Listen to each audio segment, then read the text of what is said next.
Il s'agit d'Emmanuel Macron, qui n'est plus que spectateur, et pour reprendre le mot de Raymond Aron, spectateur engagé, spectateur sans conteste, engagé du mauvais côté. Et la France est aujourd'hui hors jeu.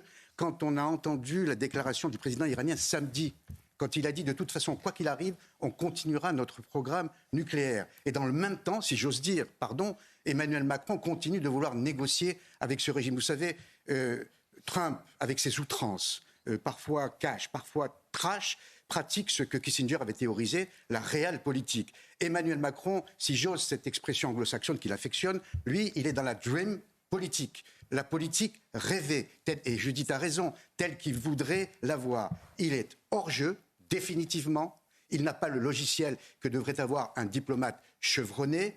Et il est impuissant à vouloir changer le monde. Il a en quelque sorte surestimé, grisé par sa victoire de 2017, puis 2022, par défaut, il a surestimé sa capacité d'influence.